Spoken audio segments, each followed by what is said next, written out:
now tuned in to Followers of the Way, where you get that raw, uncut, and unadulterated truth. Stay tuned.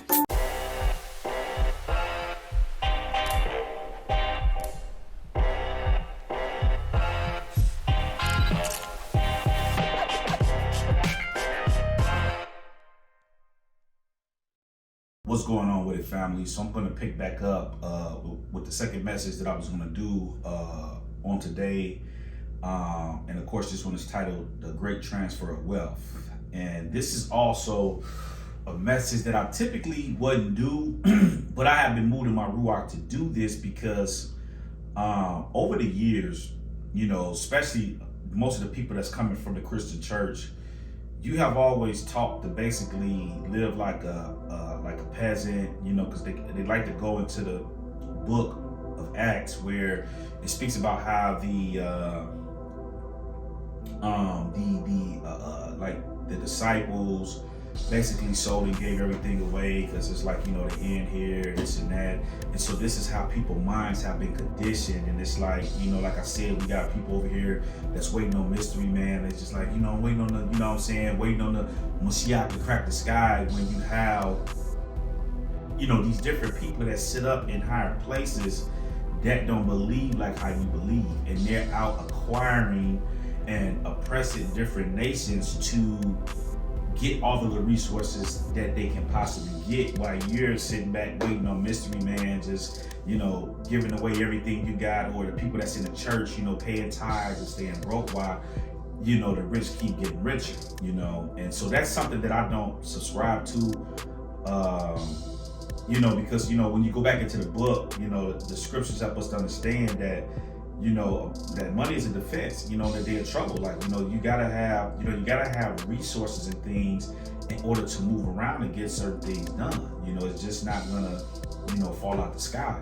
And so I believe that our people, especially when it comes down to like the Hebrew community, the people are not really up on the things that they need to know as far as finances and things are concerned, you know. And, you know, with the things that's going on, and I know that it's going on around the world, okay, with this man-made plague that they've created to create this, you know, this fake disasters in order to oppress, you know what I'm saying, all of these different nations around the world. I know that, you know, each place is going through different things, but I can only just speak of what's going on here in America, you know. And so, like, right now, as you can see, we're currently in like the holiday season. And so one of the things they were saying like a week or two ago is that, you know, there's going to be shortages on this, shortages on that. And what people have to understand that over here in America, we don't produce nothing. You know, most of this stuff is imported in from different places, you know. And so we know what's going on out there, you know, on the shores where you get all of these, you know what I'm saying, all of this stuff that's waiting to come in is just sitting out there, you know. And I think this is by design, you know, because when you understand inflation and how this stuff works, you know, people are going out and voting for people like the Democrats, you know, that don't mean our people no good or nobody, you know what I'm saying, because they're criminals, you know. And so what these people do is you hear all this stuff, we're going to tax the rich and this and that, but what we have to understand, the people on the lower end, is all of that sounds good, but what happens is when you tax the rich, these people are not really paying the taxes. You know what I'm saying? So what they do is that if you tax them, then the goods and stuff that they provide for you, they're just going to raise the prices on it. This is why everything is so high right now. You know, and it's just like, you know, you can't win for losing, but then, you know, the people keep voting and putting these people in office that just don't mean it's no good, you know. So you can best believe that over the next 4 years, the next 3 years to come, this country is through. This is why, if you go back, I did a video on the fall of America. It's done. What you're seeing now is the trickle down effect, you know. So they created this man-made plague in order to, you know, continue to oppress us, you know. And so I don't know if a lot of y'all are up on this, but excuse me, I don't know if this was like I think this was like probably like a few weeks ago or whatever, where the government, the president and them are trying to work through OSHA to basically force people to take this juice. And what I want people to understand when it comes down to what's going on, a lot of people was broke down and wore out, because when all of this stuff happened, a lot of people had to stay in their houses and things of that nature. A lot of people are not used to slowing down. They gotta have the activities and all the stuff that's going on. And they was like, well, I'm gonna just go out here and get this juice just so we can get back to normal. But you have to understand, we're not going back to what people would consider normal, how life was before 2020. That's over and done with. We're transcending into a whole different time period, a whole different dimension. That stuff is over with, okay? And so people was like, well, I'm gonna go out here and do this and do that. And then what they find out is that it doesn't do them any good, because in certain particular places, mainly democratic states, you're still subjected to the same rules that the people that have not gone to get the juice are subjected to. So it didn't help you. They just got you out the way, and people are not understanding that, so we're not going back to normal and all of this stuff that people think is not going to happen. This is why the message that I'm getting ready to do on this is important, okay? Because basically what they did is they're trying to go through OSHA, because, here in the United States, each state can do whatever it is that they want to do as far as mandates and things are concerned, okay? So what they did is that they know that OSHA is something that is not bound by state lines. Their rules are put in place and it's all across the board. So what they did is they try to say, okay, well, every company that has over 100 employees has to be, got to be vaxxed, And so, like right now, certain places there's holes, other places, I don't know,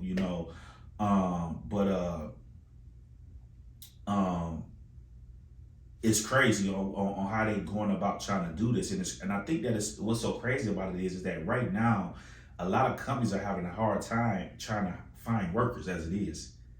And now you trying to really put the press on people, like, you got to do, or else a lot of people are just going to quit. And I think we're at a very pivotal point in time, and I want people to understand. And of course, people that's on this side, that we're not celebrating these holidays and doing, the Christmas and all of this stuff that's going on. But what they did is they want this thing to go into play on January 4th. Why did they pick January 4th? Because they know the holiday season is coming up, and they want people to spend all of that money. And when January 4th get here, now you in a trick bag. Are you going to take the vax, or are you going to, you know what I'm saying? Or are you going to quit? And the thing that's going on with most people is that they're not saving. We live on a credit system where everything is done by credit. So it's like, man, I got to pay my bills. I got to do this and that. So a lot of people are going to be boxed in with certain decisions. I just recently had a family member that had to go through that, mainly because this particular individual has different assets that have been acquired, and it's all on this credit system. And it's like, they're in the healthcare system. So it's like, hey, you got to get this. What you going to do, And it's like, you know what I'm saying? And a lot of people are going to fall for the banana in the tailpipe and allow these people to put this stuff in them, this stuff that's allegedly altering people's DNA, So as I begin to get into this, I want people to understand that we're at a critical point in history right now. You better make sure that you're saving money. You better make sure that your family and stuff is taken care of before we go out here and participate in all of these activities that we want to. Because when your back is against the wall and you're forced to make a decision, what you gonna do? You got to be ready right now. Like if they tell me like, well, we got to do this and we got to do that, I'm prepared to pack up and go elsewhere and do, you know what I'm saying, to go to one of these states where they don't have that, like a Texas or a Florida or, places like that. Because in more of the Republican states, they're running a whole totally different operation. So are you ready to pack your family up to move and do stuff like that? Are you in a position to do that is the question. You see, this is why we have to pay attention to things we're doing with our funds these days. I know we want to get out here and do certain things, but that money you might spend going to, movies or whatever it is you want to do, that might be money that you could have used to buy more canned goods, more stuff for your house to make sure that you had, some particular, things that your family going to need if something happen. You don't know what's getting ready to happen. You got the holidays come on, people buying I was talking to one of my friends, and that actually they celebrate the Thanksgiving and stuff, and she was talking about how she went to the store and they didn't have any more cranberry sauce and all of this other stuff, and it's just like they already loan supplies as it is, and the prices of this stuff is high. So we just can't be out here, just aimlessly just spending money and not preparing. You got to make sure that your family and stuff is good, and that you're able to make a move if you need to, and I think it's crazy because some people are being faced with real big decisions. And say you work with a company for years and you got time and money, retirement and stuff tied up in that. You know what I'm saying? Are you ready to just let all that stuff go and do something else? These are real big decisions that people got to be mindful of. When I look on the TV and I see, police departments quitting because of these mandates, nurses and military personnel that just said we're not doing that, and it's gonna take a big stand from everybody on this to really cause them to back up on this stuff, because everybody should have their free will to choose to do it or not.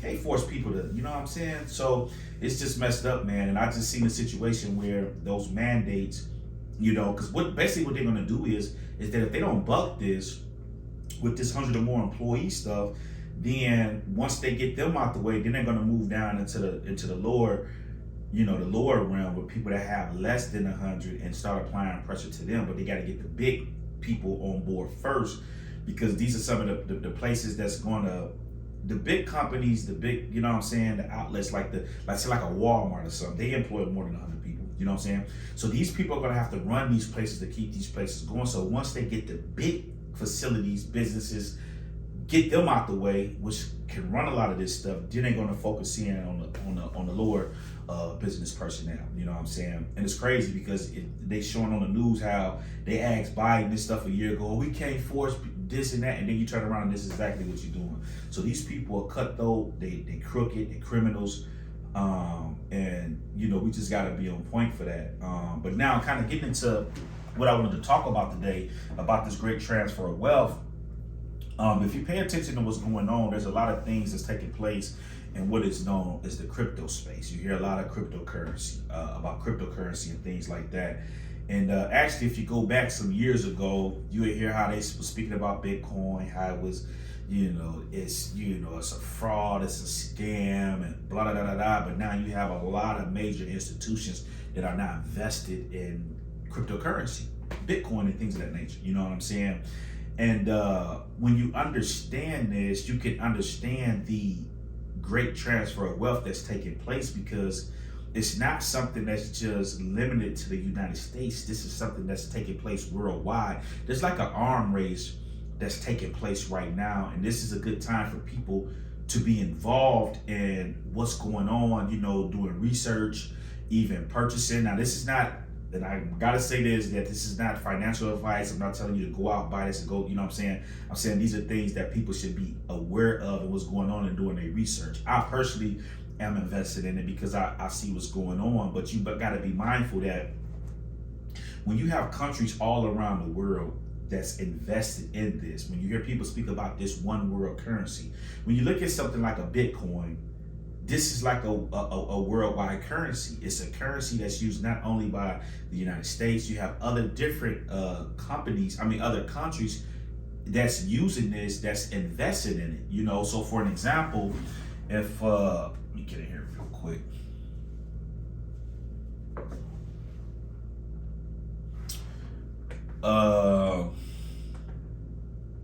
So for an example, right? If you just go online and you type up countries which allow cryptocurrency as legal tender, you start seeing countries like El Salvador, Venezuela, United States, different certain particular companies will accept Bitcoin as a payment. I know for a while Tesla was allowing you to, if you wanted to buy a Tesla with Bitcoin, you could buy it. So you have the United States, India, Brazil, Mexico, Ukraine, Nigeria, all in Africa, Iran, Turkey. Okay, so all around the world, Japan, China, so all around the world, people are, they're accepting Bitcoin. You can use it as a legal tender to buy certain particular things, and this is important to understand because it's not just limited to like the United States. See, the dollar is fading out. It's going to be pointless. It's not. It doesn't. The dollar is pretty much bagged up by the government. I mean, by the military. You know what I'm saying? As long as America is pretty much, the world power or whatever, however they would classify it, that's what's really backing it. Like back when they had like gold and all of that stuff, that's been replacing and actually buying Bitcoin as a, to a hedge for inflation and stuff like that, because Bitcoin is now, used to be gold, now it's Bitcoin. So all of these countries are involved in it, and when you speak about a one world currency, one world government or whatever, the people that's invested in that and have money in that, these are the people that's now starting to sit at the top of the food chain. This is why, when you start to study about cryptocurrency, you can see how a person can invest. So just say for an example, right? Last year, you had a certain particular person who invested like $8,000 into Shiba Inu, which is a cryptocurrency, right? 8,000. Okay. Now this year, that particular $8,000 investment is now worth $5 billion. You see what I'm saying? So now when you speak about the great transfer of wealth, you can see how a person can invest in a certain particular cryptocurrency. Okay. Now you can lose too, you can lose out on it. So it's not just a one-way street, but I just want you to understand how a person can invest, say $1 million, and with less than within like a couple days or a week, they can take that $1 million, and now that $1 million could be worth, $100 million, you know what I'm saying? Or, $1 billion, $1 trillion, So this is why you see a lot of people out here that's now billionaires. Millionaires really becoming like a thing of the past. It's nothing to become like a millionaire. Now you're looking at billionaires, trillionaires and stuff, So a lot of these higher up, these major banks and things of that nature, they are invested into these things. And, we as a people have to start paying attention and understanding this. And, if you choose to invest in it, that's cool or not, but it's something that we need to be doing and know what's going on, because the times are changing. We're in a digital era. Okay. So a lot of things are changing. So when you hear people, when they talking about with this bill, the infrastructure bill, right? They got all of this stuff tagged in there. One of the things that stood out to a lot of people was the thing where the government can look into purchase over $600. Why is that? Because before it's like like $10,000 some dollars, but that's really, that has really become irrelevant, in today's time, because now, they want to see what type of purchases people are making with their money. It's giving them the green light to watch people accounts and see what type of money is coming out, what's going in, because you figure with $10,000, you can invest that in stuff and you can turn that into, so they need to be able to have access to people accounts to see what's coming in, what's going out, because of cryptocurrency, So right now they're trying to put together regulations, but because it's, they in a gray area right now, it's a lot of things. So this is why you want to make sure that you're involved and you have, some type of funds or something that's going on, so that when these regulations and things start coming out, you're already in and you're not coming in and being subjected to, whatever may come down the road. So this is just something that we gotta be mindful of. And I was looking here at some of the business, like you can look up some of these companies that you could pay for actual goods with crypto, where you have like PayPal, you have AT&T, Starbucks. I know down in Dallas, the Dallas Mavericks, Mark Cuban, he allows crypto where you can, buy stuff down there. Then it's like, I'm looking here, 10 major companies that accept Bitcoin. You have Microsoft. It says Microsoft became an early adopter of Bitcoin in 2014 when they began accepting the cryptocurrency as payment for games, apps, and other digital content for platforms like Windows, phones, and Xbox. You see, it's all the way back in 2014. So these people got skin in the game. They already been invested in this and know these are major companies. PayPal, Whole Food, okay, it said that Starbucks and things of that nature. So if these major companies are invested in a Visa, MasterCard, you notice you start seeing you can buy crypto with this and this crypto with that because they know that it's money in there, it's money in this to be made. So if these major companies are invested, then what does that tell you? You need to be investing in too, So, um, I got another channel that I'm gonna that I'm putting together where I'm gonna be kind of going into that. So for people that want to kind of have a little understanding of what's going on that, or may want to, get involved in that, I'm in the process of laying that out too, because we have to make sure we putting ourselves in a position where we financially stable, especially as Hebrew people here in this country, because too often what do we see? Our ancestors or our elders are dying and they're leaving our people in a situation where we have to fend from behind. There's been so much stuff that's been taken from our people, and it's like every time a child is born or parents are leaving, a lot of times that family is being left in poverty, left for them because the parents are not leaving anything for their particular children or nothing like that. The Bible tells us that this is something that we should do. So why are we doing it? Every time somebody dies, we got to go do a GoFundMe and all this other stuff. So it's time for us to start understanding economics and start understanding how to invest money in order to leave our people in a position where they're better off.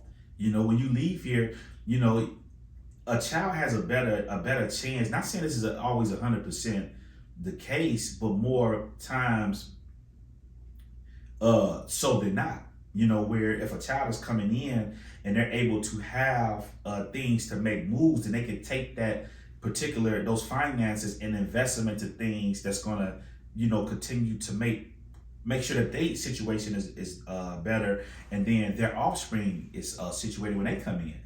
Look at somebody like Donald Trump for an example. His dad left him. What he left him, and he took that and took it to a whole nother level. Now, when he leaves, his kids are in a position where they're able to take that to a whole nother level. So we have to start thinking like that, and it's always, whenever it comes down to the Hebrew community where we looking for these handouts.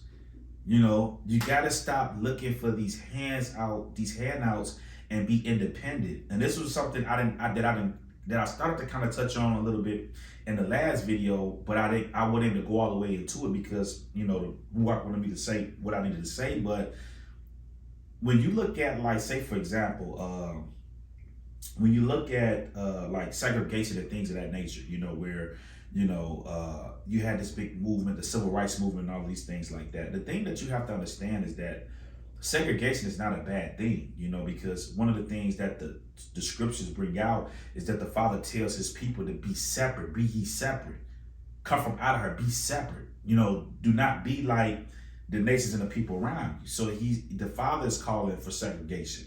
You see, and even if you look at the life just look at the life. Everything is segregated. If you look at the animals are segregated. You don't see deers hanging with squirrels and trying to be like squirrels, or seeing birds trying to be like alligators and all this other stuff. Everybody coexists, but everybody stay in their lane. You see?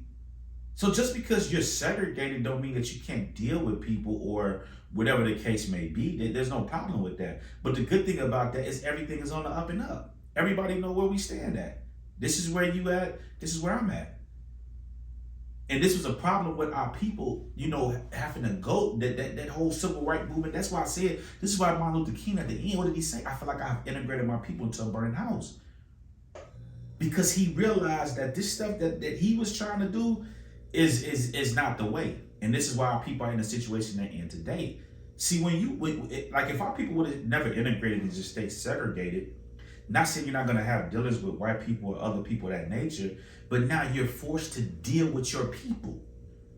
And then you don't have to kiss tail with this person to do this and that because you're not giving me nothing. I'm not bound by your rules and your regulations. You see? then you're forced to deal with your people, and you have a different outcome. And like I said, when Black History Month get here, I'm gonna go more in depth in that, because Black people was doing good before all of that. You see what I'm saying? And then it was an all-out assault attack on the Hebrew people here in this nation, because they start seeing like, man, these people, they, you know what I'm saying? Yeah. You know, so these are things that we have to understand. You know, and it's not nothing personal where it's like, you know, but you got to understand what's going on, what it is. You know, and we got to start doing better for ourselves, you know, and put ourselves in a position to win, you know. So I just wanted to kind of take a little bit of time out to just kind of talk about that, to kind of give you a little insight of what's going on in the world. You have to pay attention to this, you know. And like I said, it's like an arms race, because everybody is invested in this stuff, not just the United States. So the United States really they can't dictate that currency. Everybody is involved in it, all of these major countries. So if like Venezuela say, okay, we're gonna use this for this and that, they accepting that. See what I'm saying? So I don't have to have American, I don't have to have, you know, dollars and all of this stuff to do that. I can take my wallet, or you can, you know, on your phone you have different wallets where you can store the crypto in, but then you can travel with thousands and way more than $10,000 if you want to different places, different countries, you know. And you can open up, and these are places that like, say if you wanted to move to South America, and say you had $200,000 worth of crypto, you could take that. You don't have to worry about the 10,000 going through customs, this and that. You set up your accounts down there, and they accept Bitcoin down there, which almost every country around the world do, and then you could just move the money like that. So this is why the government want to watch and see like what's going on with people's accounts and, you know, money and things like that, so they can see what's going on. So when people see the $600, understand they need to see what's going on, because people are investing money in this stuff and they trying to stop it. You know, I've had situations with the bank where certain purchases that I've tried to make over a certain amount of money, they've stopped it, and I have to call them like, you know, if y'all keep playing, I'm gonna take my money out this bank. You know what I'm saying? Y'all, okay, I'm put the money in the bank for it to hold, which they're taking your money anyway and investing it, but I don't need you dictate my money and how, you know, if I want to make a $10,000, $20,000 purchase, let me make my purchase. You know what I'm saying? So yeah, so this is what's going on, family. So I just kind of wanted to kind of touch on that. And like I said, I got another channel that I'm setting up, where I'm gonna be kind of going into some of this stuff for people that want to see what's going on with that. So just stay in tune. And like I said, share this. You know, subscribe to the channel, get this out to people, you know, because like I said, we got to build these platforms up where we're able to reach people, you know what I'm saying, in a large amount, and get this information out to them. So we all have to work together and play our part, and this is how we do it, you know, and then we able to get things addressed, and we able to get this information out to people. You know, there's nothing wrong with the traditional sermons or the things that we're accustomed to doing, but it's more than just that, you know, saying that our people need to hear and need to understand, you know. So you know, when you look into these Jewish communities, they're not, although they're teaching the people teaching the people to Tanakh and all of these other things, they're teaching them economics and, you know, business and all of this other stuff. They're learning how to do this stuff. This is why, if you ever look, you don't see Jewish rappers and Jewish basketball, baseball players. Why? Because they're taught to own these particular businesses and things like that, and make the big money off of that. And they don't have to be seen. They can go home to their nice communities and live because they're making money off of that. They don't have to be on the front line doing all of that, you know. So I'm not going to hold you guys long. Just wanted to kind of touch on that. So I hope everybody is being wise with their finances and making sure that, you know, the families and stuff is taken care of, and pay attention to some of this stuff that's going on with this crypto, because this is getting ready to impact the entire world, you know, because we're in that digital age now. Okay, everything is becoming digital now, you know. So hope everybody enjoy their day to day, and may all y'all be Barak, and talk to y'all soon. Shalom.